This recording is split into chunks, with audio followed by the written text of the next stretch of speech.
What's up, YouTube? Brian VANDUYN here. Oh, you guys can't even see me. Gosh dang, it is early. Let's see what can I do? Turn this on, can I? Turn that on. There we go. I'm driving the new truck today.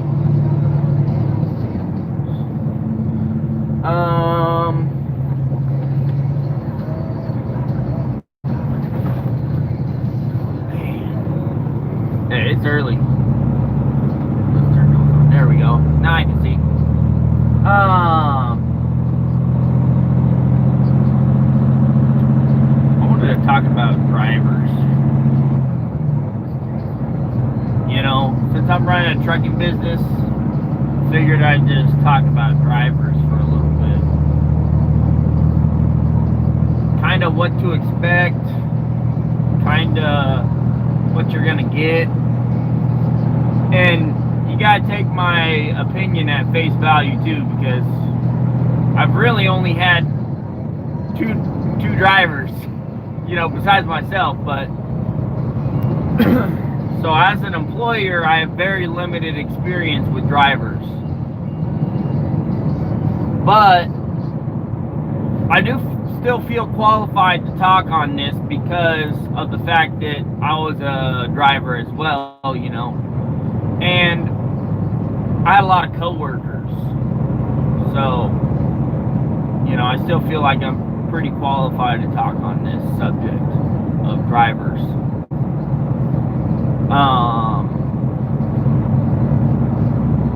I'm just gonna go ahead and get this out of the way. I really like my driver. You know, he's a great guy. Everybody makes mistakes. I'm just gonna get that out of the way. Everybody makes mistakes. I do like my driver. He's gonna, hopefully he sticks around for a long.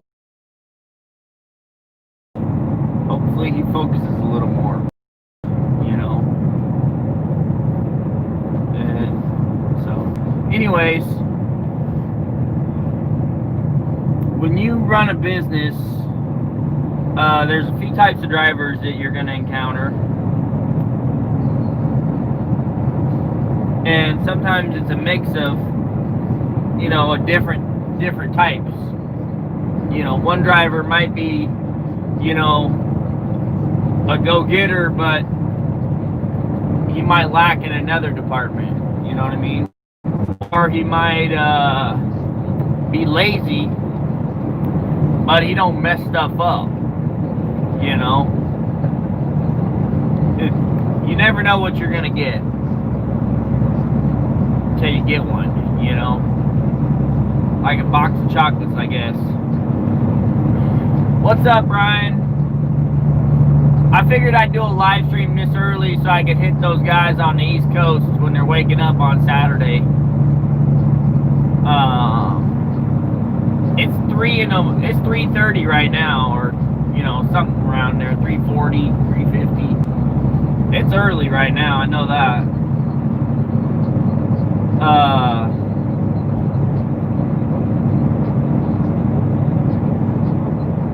Where are you working today?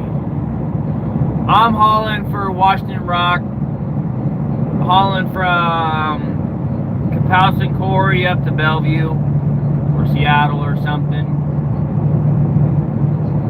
6:47. There you go. Yeah, pretty early over there too, still. I had to work today because my driver didn't want to work. Every time I get work for Saturday, I always give him the option to work. The driver I got, he doesn't seem to like to work Saturdays. He always has something planned, it seems like. So I end up working him. I think he's worked like 2 or 3 Saturdays since I hired him.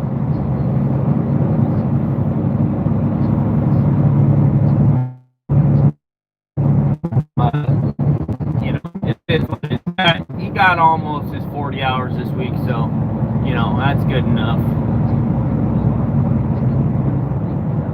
5:47. Canada. Oh, Brian, how's your class going? I'm not sure if you're the Brian taking the heavy machinery class. I get the last names mixed up. And there's a lot of Brians on this channel. But if you're taking the heavy machinery class, how's it going, man? What's it like operating in the those big wheel loaders? 2 weeks left. I know it was you. See, I know it. What's it like operating one of those big off-road dump trucks? I want to buy one of those one day. I think that'd be cool to have one of those. Love it.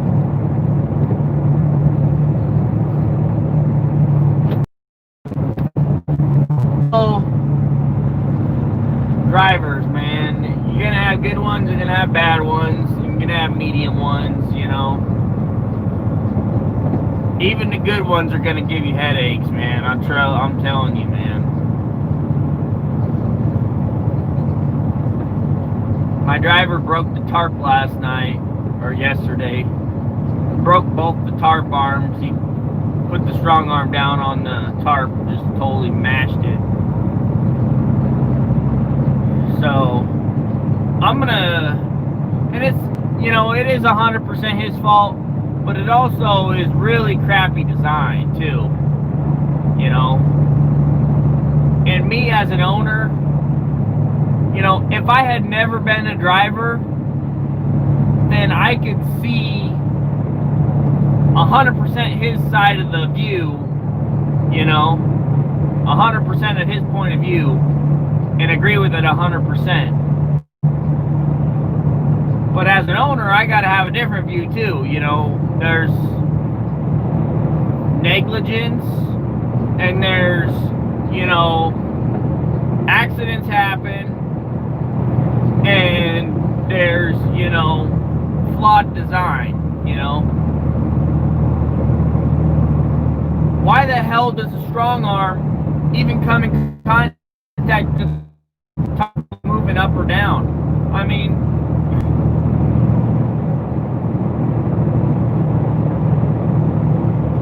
drivers don't use the tarp every single day, you know, so it's easy for them to forget the tarp's back. Oh, I gotta lift the strong arm, crunch, dang it, forgot the tarp, you know. So it's just a really crappy design, you know. It's really crappy design, but at the same time, every second of the day,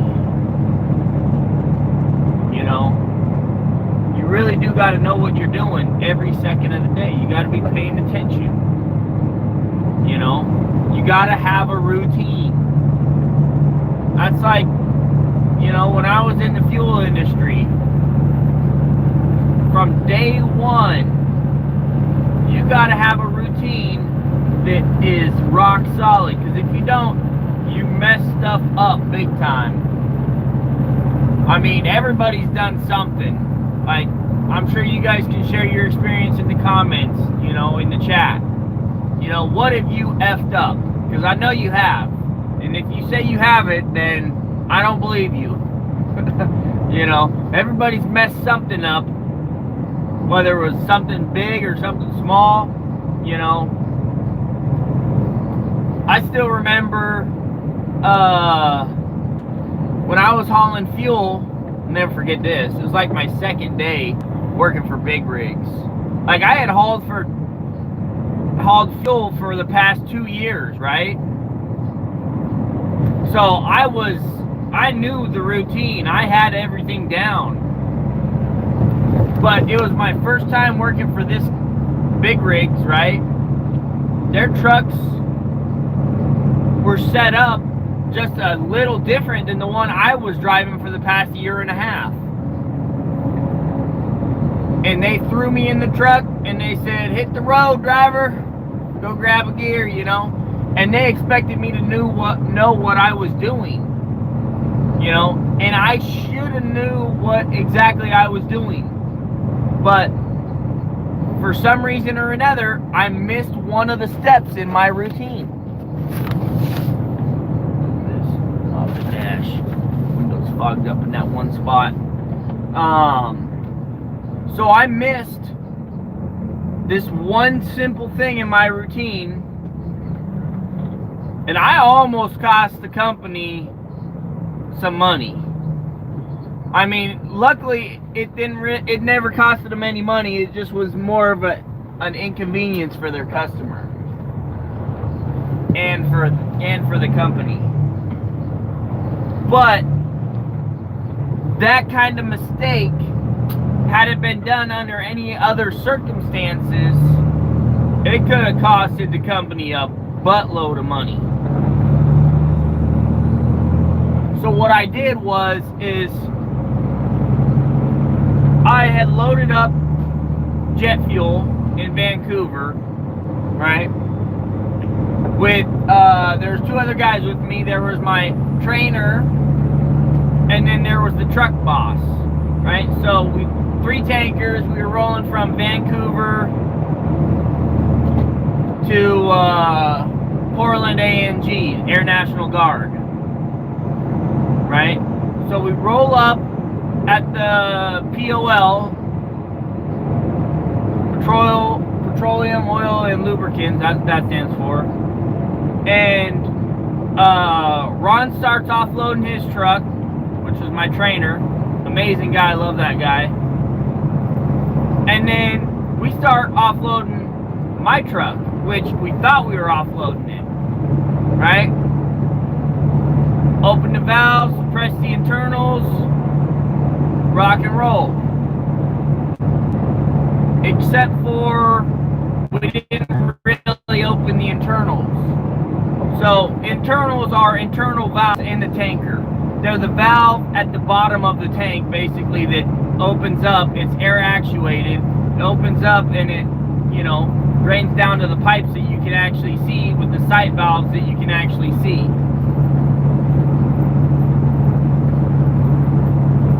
So we thought we were rocking and rolling. We went back, we drained the trailer. We had Ron's rocking and rolling. He started before me, so he finished unloading before me. And it was my first time to ANG, so we were chatting it up with the guards. We were just having the time of our life. Whole bunch of old guys, talking about, and I have 10 minutes. Truck boss pulls up. I'm going through kind of a crappy spot with bad reception. Give me like 4 minutes, 5 minutes, and I'll be through this bad spot. But going through a bad spot, guys. Let me know when it's not breaking, and I'll continue my story.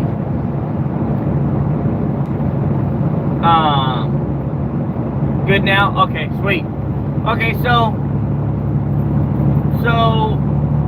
when you open the valves at the bottom of the tanker, sometimes there's air in the pipes, right? Where the plug is. I took off, and the truck felt messing, right? So we go straight back to the rack, which is basically the place where the tankers load up. I go back to the rack, hook everything up, and then Ron's there. He's already almost all loaded, so he's helping me do the computer because it's a different setup, right? Because it's a military base rack, terminal, whatever you want to call it. And next thing we know, we punch in the numbers for the truck, and then I dome out, which basically means there's an electrical system in place on the tanker that has sensors that shut the rack down from loading your truck when the fluid level gets to that point of, before it starts going out and going everywhere, that's a fail safe, right? Sometimes those don't work. Luckily, it worked, right? So it shut everything off. And we're like, what the heck is going on here? So we run over the truck and tap on the tank, and the front is full. The front of the truck is full of Jet A, basically, jet fuel. It was supposed to be delivered to the National Guard. And so, not good for a first day impression, you know? So, the lady at the terminal, she was one of those super high-strung ladies that, if anything went wrong, she lost her mind, you know? And, so they started calling up military officers and stuff, and we're like trying to figure this out. And luckily,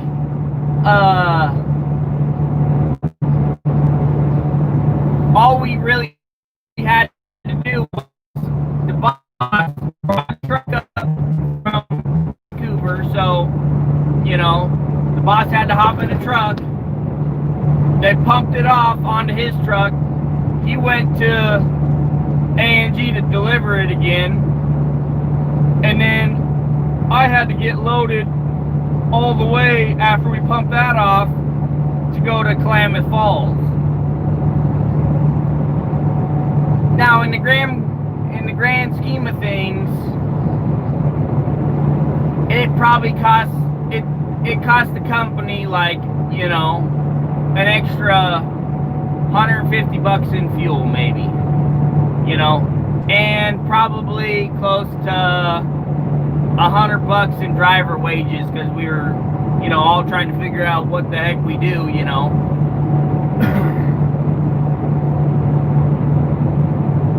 And it was just like a simple mistake, but what happened was the internals on that truck were backwards from the one that I had been driving for the past year and a half, which means, so on the truck that I had, you push them in. To actuate the internals on that truck, you pull them out, right? So, that simple mistake, I missed it, my trainer missed it, and the truck boss missed it, because everybody and the guys that were at the base missed it. You know, they're supposed to be checking what the gallons are when we first deliver and when we end. So they should have knew that they were 1,500 gallons off. You know, there were so many checks and balances that just got missed. It got overlooked by everybody. It was just one of those things. You know? Because my routine was off, and everybody else, you know, checking my stuff kind of threw their routine off, because they're not used to training anybody every single day. You know? Just like my driver's not used to putting the tarp back every single day. You know? So that one little thing, you know, cost the company probably $200-300. You know, not that big of a deal when they're making $10,000 a load, but it's still $300 in profit. I mean, that's a lot of money. $300 is $300. I mean, that's the cost of 2 days worth of fuel, or 1 day's worth of fuel for that company, for my truck. You know? And when you're running a business, sometimes it seems like every dollar you make, you need that dollar. I mean, sometimes, you know, it's those extra dollars you make on the good days that make up for the bad days. You know, it all just kind of evens out.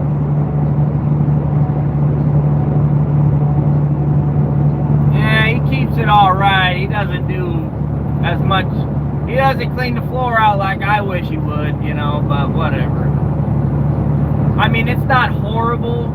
It's decent. I would say he's better than 60% of drivers on cleanliness. I mean, he doesn't have like food wrappers and stuff on the dash, you know. There's a trash bag. He has stuff in the trash bag. It's emptied out every now and then.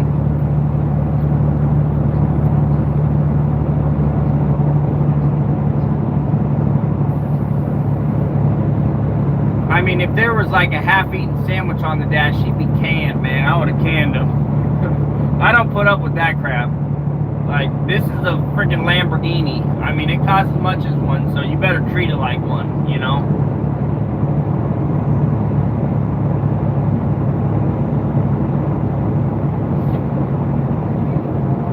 So when you get drivers, if you guys, when you start your business, and you decide to expand in the way I have, a lot of dump truckers, owner-operators are afraid to expand in the way that I have, And they also, a lot of them get comfortable with the income of just one truck too. That's another thing, And because getting an employee, they hear these horror stories and they hear these, war stories about how, drivers have cost them thousands of dollars. There's my flashlight. I was looking for this stupid thing forever. Gotta take this coat off. It's way too hot in here. So you get, I mean, as an owner, you hear these stories, of companies. They're like, yeah, don't get any drivers. Whatever you do, don't get any drivers. You're going to hear that from all the companies that have drivers. Guaranteed. Guaranteed. That's the message you're going to hear. Don't hire a driver. It's the worst thing. They make or break your company. They're going to you like anxiety about it, because you don't know how to hire a driver. For one, you've never done it. You don't know all the paperwork that's involved. You don't know the person that you're hiring, right? So you're trying to entrust in somebody that you don't even know, that you've only met once, your investment that feeds your family, so it's so stressful trying to find a driver, it's very stressful until you finally get one that's a decent one. Once you do that, then it's just like, oh, water under the bridge, let's go. Business as usual,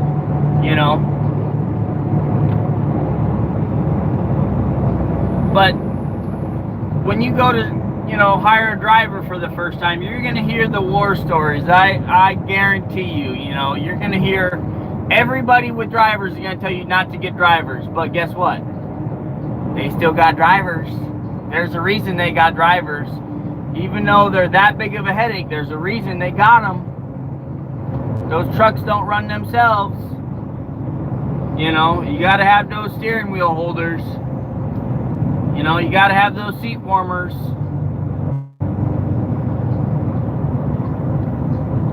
So, there's a reason that they have drivers. And the bigger the company, the more drivers, right? So,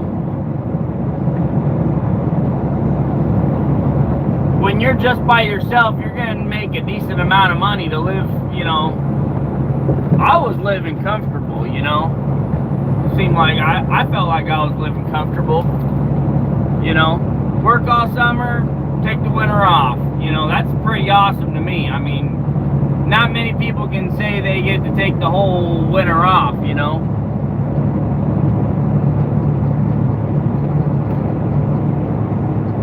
But then I was talking to Blake, and he said something that is 100% spot on. Drivers are like drugs. Once you get on them, you ain't getting off them. And there's a high and there's a low, So there's good and there's bad.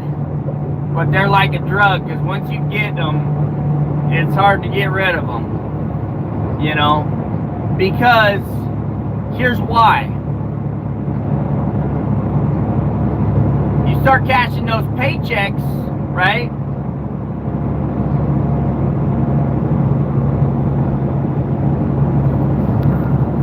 There'd be no truck drivers if there wasn't for us trucks. Yeah. You start cashing those paychecks and you're like, yeah, I like this. This is where I want to be, you know. Once I had 2 trucks running, you know, I was cashing, you know, I'm cashing $20,000 to $30,000 every month instead of 15 to 20, you know.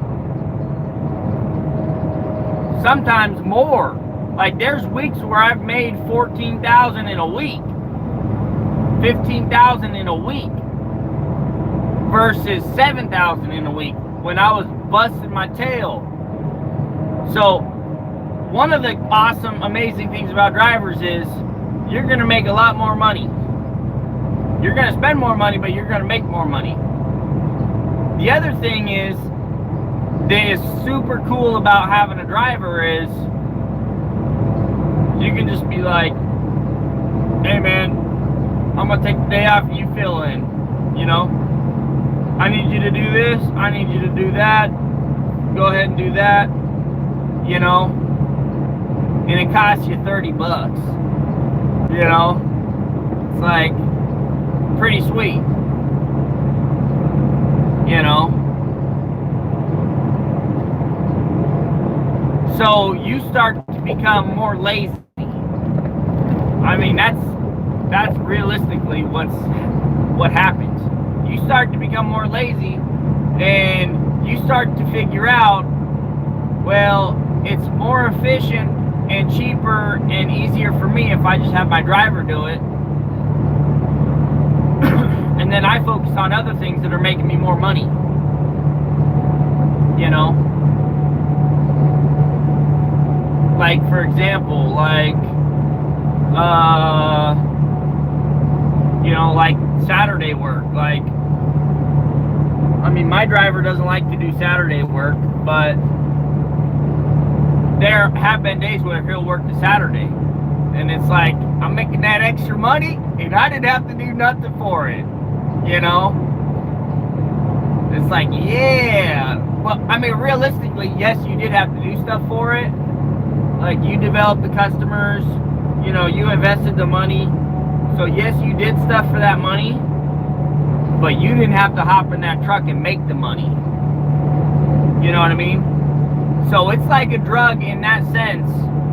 Like, you get more done without having to do more. But at the same time, you know, sometimes messed up things happen, you know. Drivers pop tires. Drivers run into things. You know.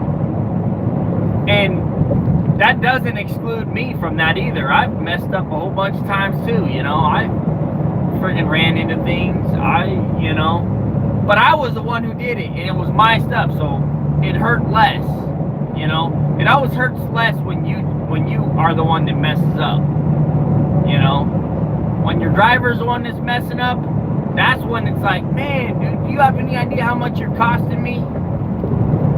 Like, do you have any idea, you know, how much this, you know? And a driver can put you out of business. They really can. I mean, they have the ability to do that. You know, if they make a big mistake, you know, it can put you under. It really can. Like, you got to think about that in your head, you know.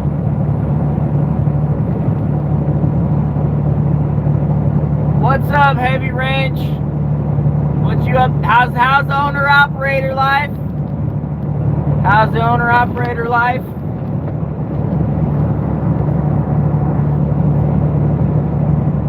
Looking at getting to my CDL, like to truck some part-time when not on a job. Yeah, grade A land. love having my CDL, man. I love driving, you know. Once you start getting paid to do something nobody else gets paid to do, it's awesome. I mean, most people drive for free 2 hours a day, you know. At least in Washington, their commute to Seattle, it's, you know, hour and a half to Seattle, hour and a half back for free. You know, 3 hours of their life, they just gave it away.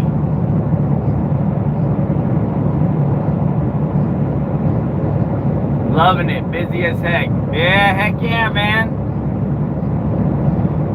I seen the pictures of that, you replacing that spring, that broken spring and the bad seal on that excavator.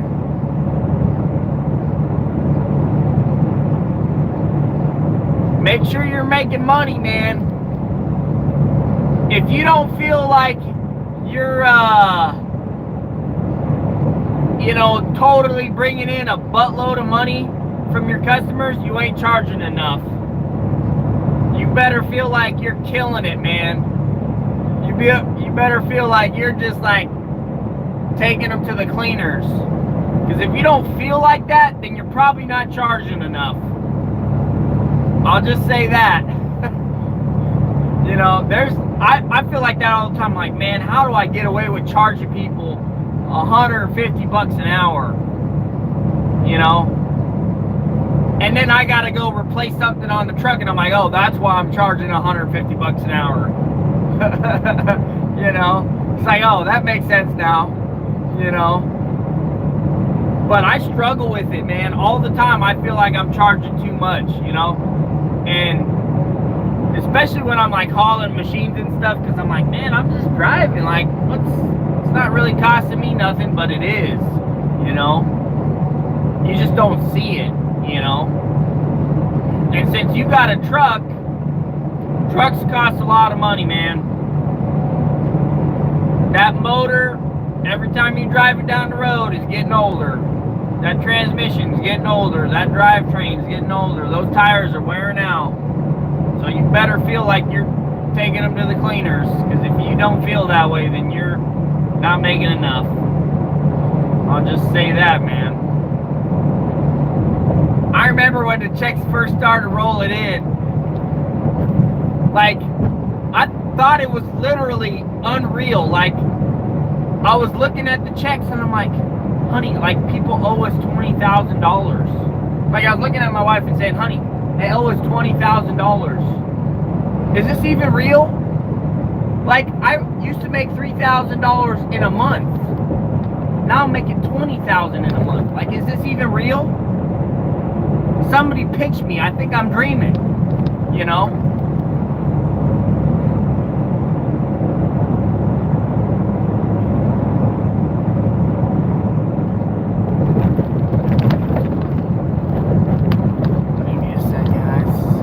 Stop hitting these dang bumps and then I can read this. Too many dang bumps. Video is coming. It's easy to change when you add up the inputs. It's easy to charge when you add in the inputs. Yep. Yeah, I mean, just don't be afraid to charge for everything, man. Because there's some things that I don't charge for and I really should, you know. Like, I got some buddies I've been moving machines for, and it's like, man, doing it for, you know, $200, that is not covering my costs. I gotta charge a minimum, you know, and, you know, and part of it is, you know, you develop friendships and you want to help your buddies out, but you gotta realize, you know, a lot of times they're your buddy because you got the stuff they need, you know. Sometimes you're your buddy because you're buddies for real, but most of the time it's your buddies because you got something they need and they don't want to pay an arm and a leg for it, so you're their buddy, you know. And sometimes you get customers who use you so often, you would be a fool not to give them some sort of a discount, you know, or some sort of incentive, you know.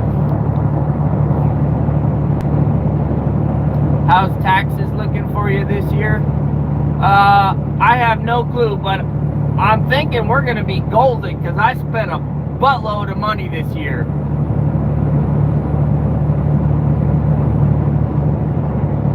Yeah, you got that right, amateur logger. Yeah, if they let you work for free, they ain't your buddies. You got that right. They better know what you're worth. They better be paying you what you're worth. I'm supposed to be in that lane. I think the way station's closed anyways. Yeah, it's closed. Sweet. Just roll on by. I don't think it's illegal to have that cab light on, is it, while I'm driving? If it is, I didn't know. Complete the fifth. Ignorance is bliss, I guess.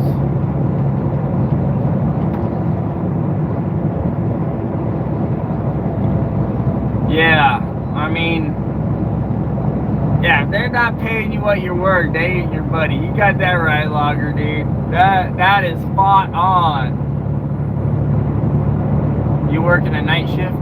No, I just I'm working Saturday, but it's an early morning shift because I gotta drive up to Bellevue, and so I gotta be at the pit at 5 a.m. It takes an hour and a half to get there, so I had to leave at 3:30 to get there by 5 to get loaded to drive up to Seattle. I got 3 loads up to Seattle, and then I gotta move one of my customers' machines.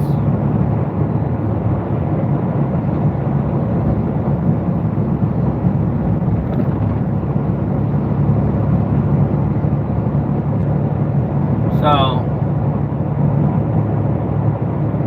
I mean, sometimes you can give a deal to get in with the customer, you know.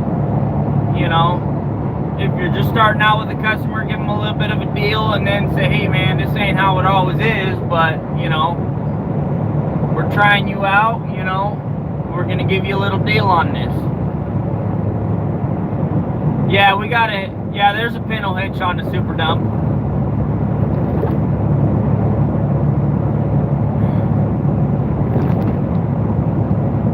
I'm excited to see the video when it comes out. I remember when I replaced the seal on my dozer, when I broke the track apart, like everybody was telling me, oh man, the tracks come apart easy. There's 2 bolts holding them together. And my track was so old that it didn't have that setup. I actually had to heat the pin up and drive it out.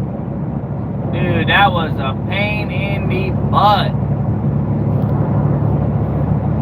And I had never done it before, so it sucked.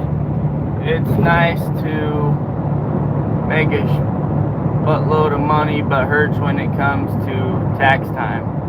Yeah, you're right, Chris. But luckily, I bought this truck this year, and I just spent $12,000 on a side-by-side. So I think I'm probably gonna be good when it comes tax time. Like, I've spent a buttload of money. So I don't know how we're gonna depreciate the super dump, if we're just gonna do it all in 1 year or not.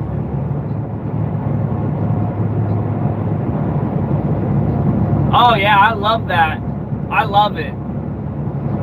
I love my Hitachi. I will say, I don't like how it gets warm all the time. And I definitely think either the pump or the drive motors are weak or something. It doesn't track as strong as it should. So, and I've heard it could be because my hydraulic lines are leaking a little bit. So that could be one of the reasons why it doesn't track as strong as it should.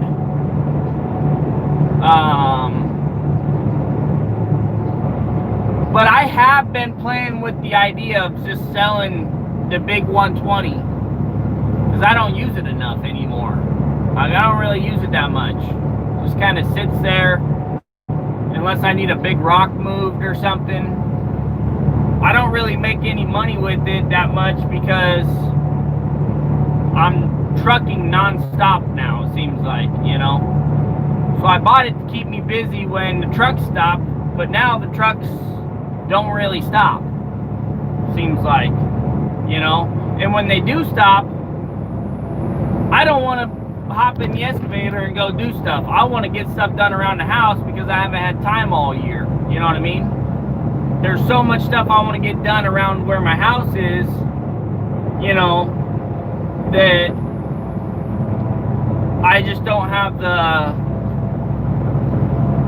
time to get anything done, to catch up on the stuff. Like, for example, like I needed to build that pump house ASAP, you know, to get my water system set up so we could have water, you know. I put that off all summer long because I just didn't have the time. I finally had to start telling some of my customers, hey man, I want to work Saturday, but I can't, man. I got to get this done. I got to get this done before winter rolls around because I ain't trying to freeze my fingers off trying to do a water line, you know.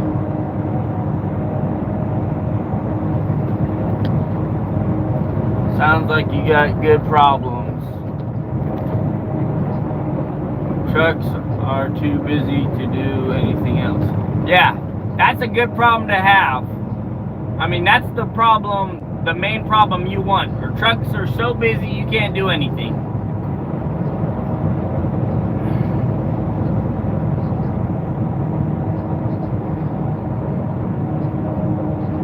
You should sell it. Nice chunk of change.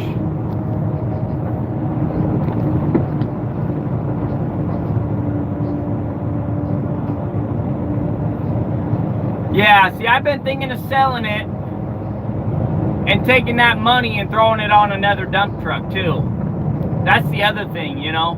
Like, I could sell it for 30 grand and then, you know, or close to it.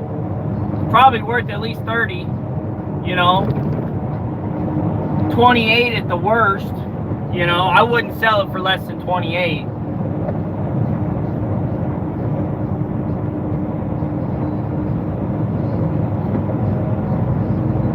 I mean, I would make a lot more money if I had another truck versus having the excavator. I'll be honest, 100% I would make way more money than having the excavator. But it's so nice to just have that big machine. Like, you know, if I need a tree pushed over, I push it over, you know what I mean? It's so nice to just have it, to just be like, boom, knock it out, you know? Or like my Mini's way across my property, I don't want to drive off, I don't want to track the machine all the way back just to load my dump truck or load the quad up, you know, or, you know, the side-by-side, you know. So handy having a second machine just sitting there, you know, like. But at the same time, like, that could be money I could be making. So what's it worth, you know? Another machine working, or another truck working, making money, or having a machine being there on call for me, you know? It's tough because it's paid for, so you don't realize it's just sitting there, not making you anything. You know, it's not costing me anything, really. Except for a little bit in insurance. Yeah, it's money in the bank sitting there. You can have both. My wife ain't gonna let me buy another truck until we get our house built. Probably. I might be able to push it, but she would say, we gotta have the well and the septic done before you can buy another truck. That's what she told me when I told her, well, honey, I've been thinking about buying a skid steer. And she said, nope, I'll let you do it if you get the well done and the septic done. You know, well's $20,000, and the septic's probably another $20,000, you know, or close to it. Luckily, I got a buddy who has a buddy who I can do all the work, and he can just certify it. So if I don't know what the cost is going to be, but I'm pretty sure it's going to be cheaper than, you know, 20 grand. I would hope. I mean, I don't know. I've never done a septic before, so hopefully it's cheaper.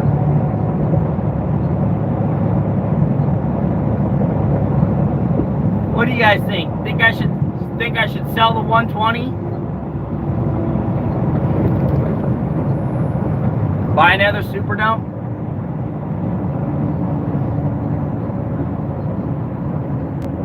I'd take the second truck and get another one.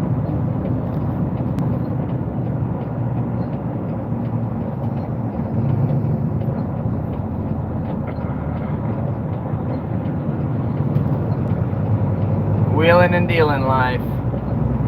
Dang, why so high on septic? Can't do it yourself.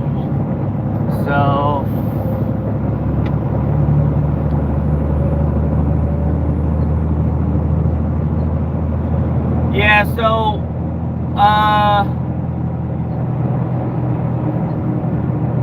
normally speaking, you can do it yourself if it's a gravity system.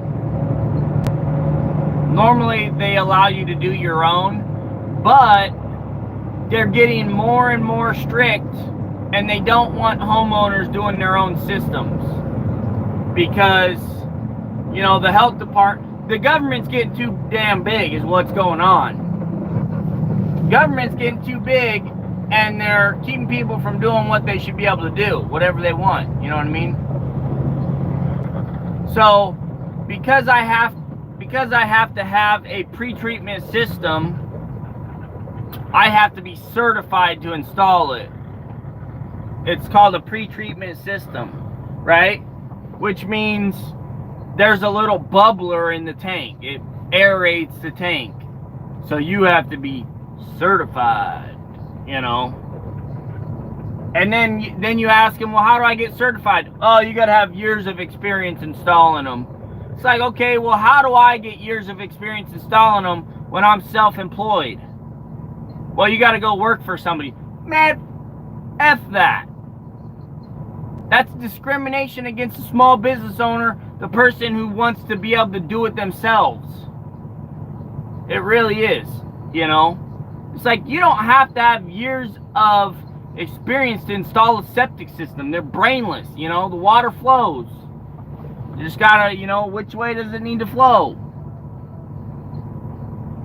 You know, but that's the way the government is. They gotta complicate everything.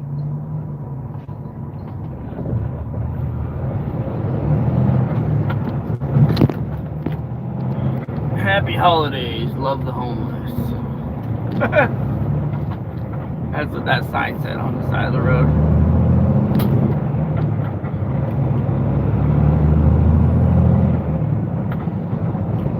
So, yeah, I've been thinking about selling it. I just don't know, you know. I'm sure somebody would want to buy it. But it's also that time of year, you know, where people aren't buying machines. You know, unless they're getting a smoking deal on them.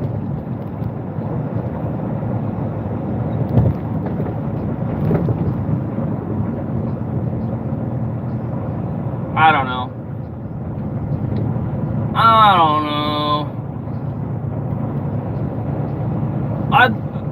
I think I could see myself selling it, but at the same time, I don't want to even deal with the headache of trying to sell it. That's the other thing, you know. Selling stuff like that is a pain.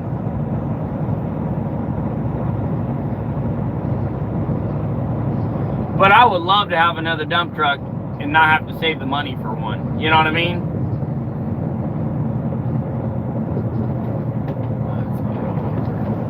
This lane's too bumpy.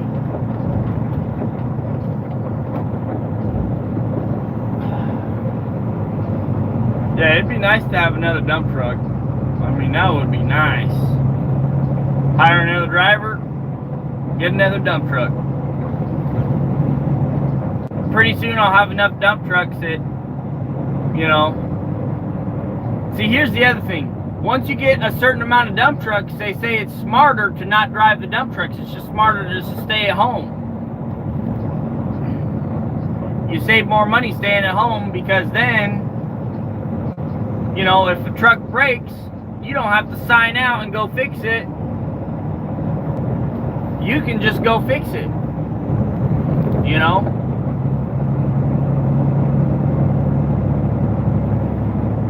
So finding that fine line,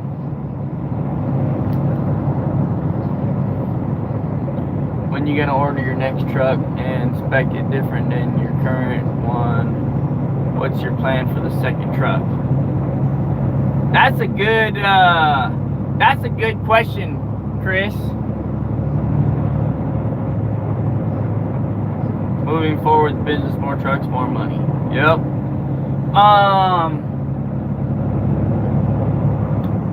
Will I spec a truck different than this one?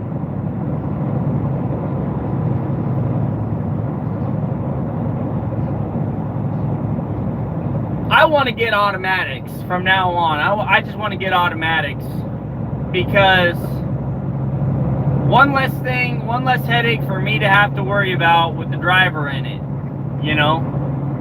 I like manuals, but, you know, automatics are easier for drivers, less headaches, you know, they're easier, they're not gonna, you don't have to worry about them grinding the transmission and breaking the transmission. You don't gotta worry about them, you know, like my driver, I swear that guy hops in his second gear and starts off in second gear sometimes, and I ain't down with that. You know, I think, you know, start out low every time. That's what I was taught, you know. Oh, crap. Stupid light. This truck's got good brakes. I'll just say that. This truck's got amazing brakes. If I was in the Solo, I would have blasted through that red light.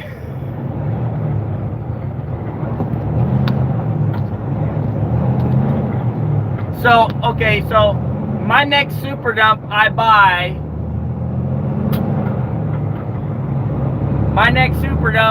will be an automatic, probably have a PACCAR MX-13 in it.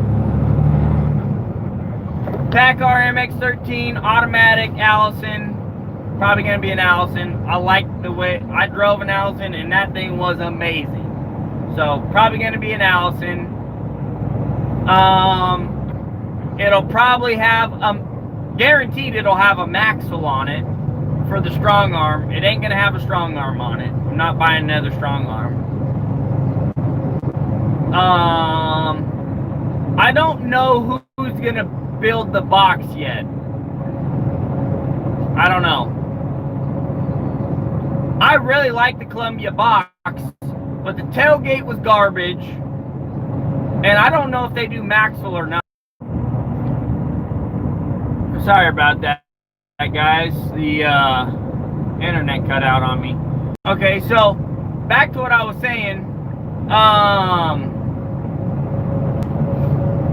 I'm not sold on Columbia yet because their tailgates are garbage. I don't think they do Maxwells, right? And I'm not buying another strong arm.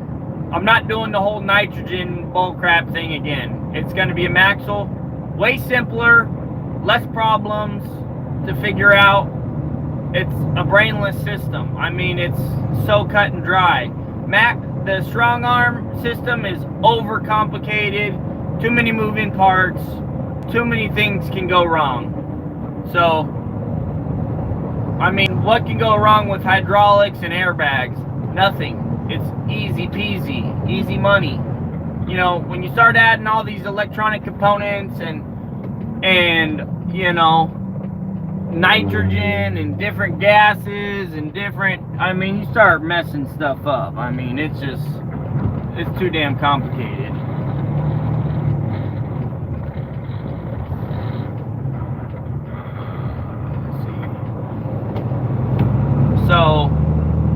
gonna be a Maxwell, guaranteed.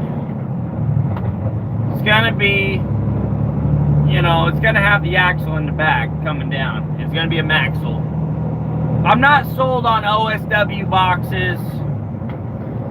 They're the biggest maker of boxes in Washington, in my area, OSW. I hate their icon, their logo. It looks stupid as hell. I mean, come on, OSW. Like, if you watch my videos, change your damn logo. I mean, you look like a stick figure taking a poop. Like, everybody knows that. Like, just change it. It's so stupid, you know?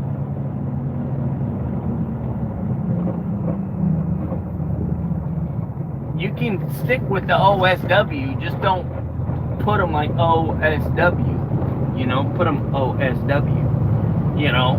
How hard is that?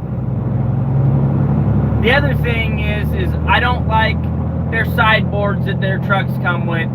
They're garbage, you know?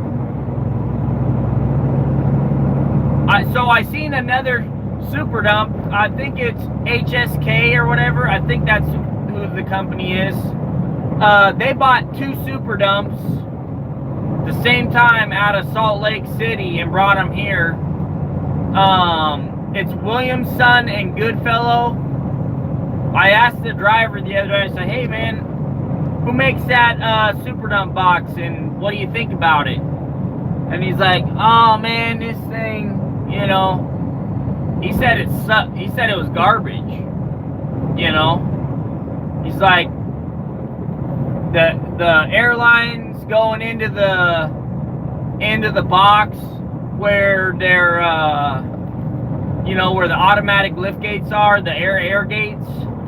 He said the airlines going in, they just blasted holes into the metal with like a torch and didn't put no grommets in it or nothing. Like, the build quality is garbage is what he was saying. And he's also saying the welds are cracking.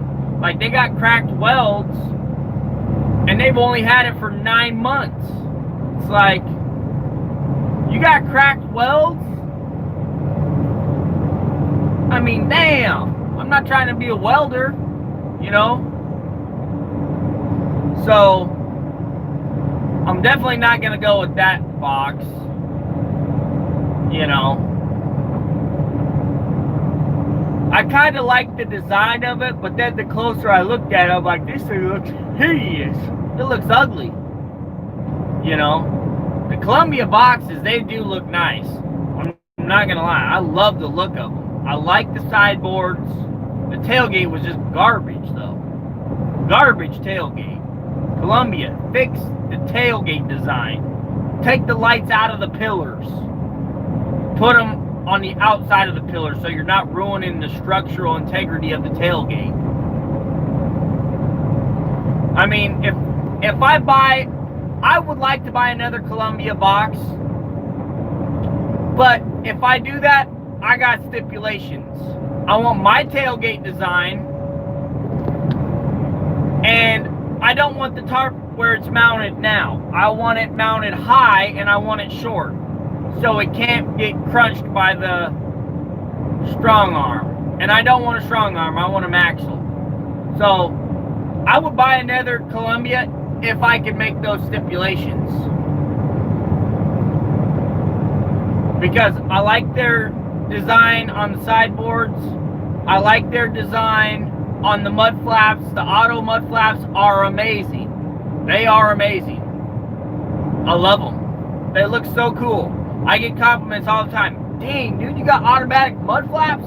Like, yeah, we got the good ones right over here. We got the nice truck, you know. The other thing I'm not sold on also, I hate the design of the latches for the tailgate. Columbia, the design is horrible. Go back to the old style where you have just a rod sticking out on each side and then you got the latches that come down and lock on it. Go back to that style. That's way better. This style, always getting jammed full of rocks. The dogs don't want to close because there's rocks in between the metal. It's a garbage design. Go back to the old way.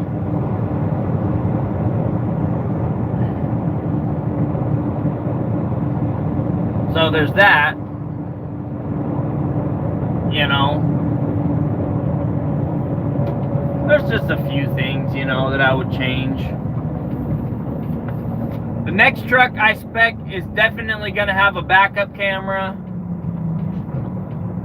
I don't understand why dump trucks don't have backup cameras. I mean, that should be like industry standard from now on, like backup cameras. Like, I know your mirrors are important, but I don't know.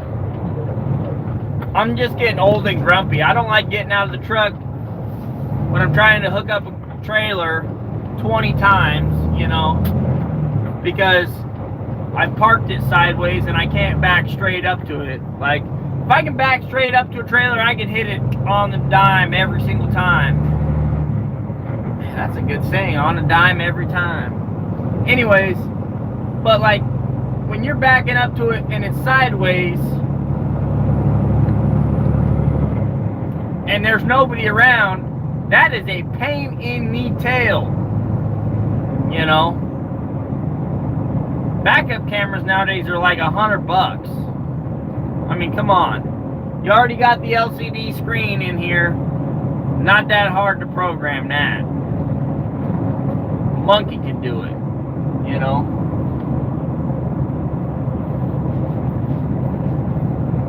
So, I don't know. I think I'll probably go with the OSW, but I'm taking those junky sideboards off. I'm going to put some manly sideboards on it. And I'm definitely not going to let them put their stupid logo on my truck if they, you know, unless it's modified. You know. That's probably what I'll go for, is a Peterbilt with an OSW on it. With the Maxwell. You know. Mainly because OSW is real close. You know, so if I do need something, I can get parts for it easy. You know, they can, you know, if something goes wrong with the Maxwell, I pop an airbag, I can get an airbag easy peasy. You know, I don't like the fact that my bed manufacturer's all the way in Oregon. I mean, luckily, you know, they compensated me for, you know, having to drive down there, but, you know, if I wouldn't have had that many problems, they wouldn't have had to compensate me, and I still would have been out the money. You know, if I would have had 1 or 2 problems, I still would have had to drive to Oregon, and I wouldn't have got compensated for it. So, I don't know. I know you butt heads with Justin now, but I think his spec and manufacturer choice is proven. I don't know about the Eaton Ultra Shift. I don't know about them. I mean, Blake's got the Allison and he loves them. You know. And I drove an Allison, and dude, that thing was on the money. You know.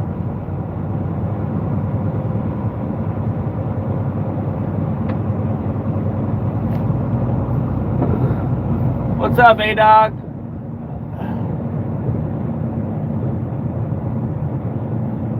Looking at a 359 Peterbilt with a 400 Cummins, a 13-speed tandem. Know any negatives on that combination? Well, if you're in Washington, I would say a tandem ain't going to be enough. You need at least 1 drop axle. Grade A land. If it were up to me, I would make that a tri-axle. You know, put a drop axle on it, and then rock and roll. 400 big cam Cummins, those things, they run forever, they say. The only downside is you're probably not going to be able to find a mechanic to work on it, and you're not going to be able to get parts. Other than that, it's going to be an awesome setup. What kind of brakes does it have on it? You know, it's got the old engine. Does it have wedge brakes in the front? If it does, it ain't worth your headache. I'll tell you that right now. The front axle on my old truck has been the biggest nightmare in my life. Just about. I should have just replaced the whole axle, the whole front axle, because it's got wedge brakes on the front. It's got this system, it's got this setup that nobody's seen in 20 years. You know, like, I had to buy 2 drums for it. It cost me $1,000 for 2 drums. They were the last 2 in the whole country, because it's a special, like, 7-inch wide drum or something. You know, some crazy, weird, funky thing. Cost me $1,000 just for 2 drums. Talk about going to the cleaners. So, I mean, just know, when you buy an old truck, you're going to run into problems of finding parts. You're going to run into problems of not finding people who know how to work on it. And you'll probably find somebody who will be okay with working on it, but they won't know what the hell they're doing. It'll just be a guess. But they'll be like, hey man, you pay me by the hour, I'll work on it all you want. You know? Also, older trucks are more fatigued. You know, like my frame's been cracked 3 times on that old Peterbilt. 3 times it's been cracked. You know, 2 times before I bought it, and then once while I was driving it. You know, when I got the frame repaired the second time when I owned it, the guy was like, hey, did you know there's a sleeve up by the front steer tire? I'm like, no, I didn't. He's like, yeah, been broken up there before. I'm like, dang, I didn't even know that. I'm looking for a truck now. Happy I'm hearing these things. It's something I would have thought of not having the background with bigger trucks. I don't know how to pronounce your channel name. Mina X? Was that Mina X? Mimna X. Mimna X. Check out my video. I did a video, what to look for when buying an old truck. I think it was a live stream. It's in the Mimna X.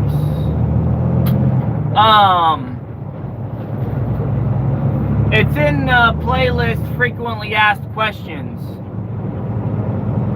Go check it out. There's some information in that video that will blow your mind. I mean, we talk about things that, you know, truck drivers don't even normally check when they go to buy a truck. You know?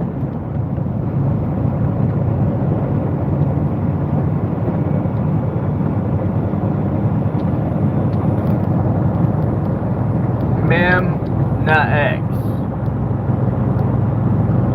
Yeah, see, I got it. Mimna X.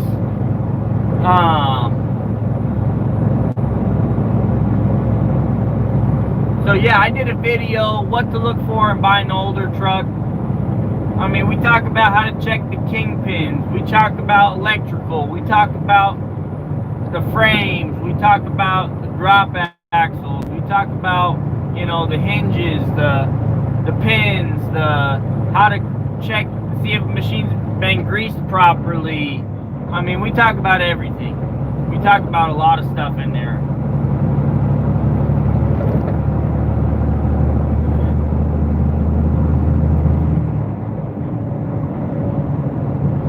A lot of stuff that I didn't know when I bought my first truck, because I was an idiot when I bought my first truck.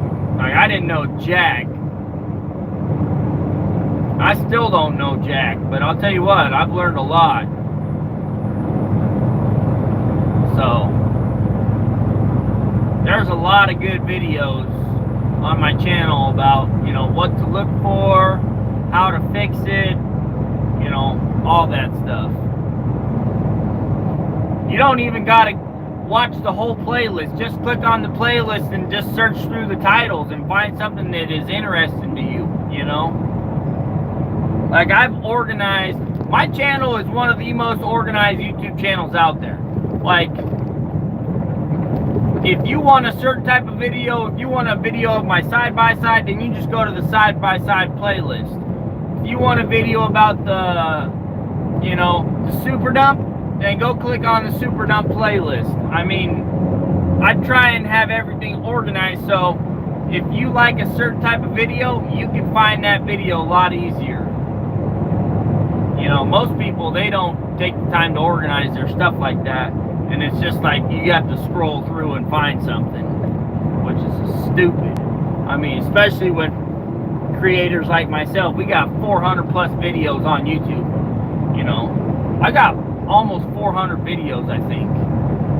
Like, that's a lot of videos to scroll through, you know, to try and find something.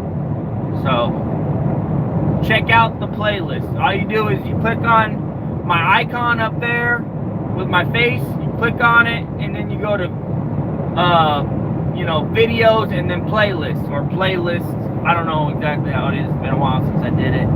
But find the playlists.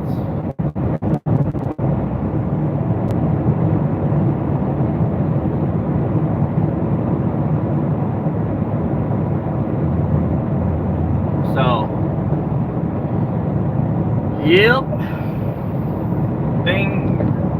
You're talking about drivers. I got off topic. I got way drivers, man. Get what you get. That's what it is. You know, it is what it is. You know, they're gonna mess up. They're gonna make you money. They're gonna mess up. They're gonna make you money. They're gonna mess up. You know, one of the hardest things as being an owner is you just got to keep your mouth shut too. You know, you can't really yell at them because you don't want to hurt their feelings. You know, you don't want to tell them like, dude, what's wrong with you, man? You know, you can't really just, you know, let them have it because, you know, now I ain't get paid enough. I don't need this stress in my life. Peace. You know, there's a reason they say drivers are a dime a dozen. You know, because there's a lot of drivers out there, and they can get a driving job just like that. You know, they may not be making what they're making with you. They may be making more. They may be making less. You know, but. And I don't want to be the boss that's screaming at my employees. I'm not going to be that guy. I'm not going to be that boss that's cussing somebody out. You know, I just want them to know, man, I'm disappointed. You know, you disappointed me, man. I know you can do better. Go home, get some rest, come back to work on Monday. You know, it is what it is. You know, that's the cost of doing business, but please try not to mess it up again. Please, man. I'm begging you, man. Just please don't hurt my baby. This truck's my baby. You know, that's my Lamborghini. That's the Lambo, man. You can't be hurting the Lambo.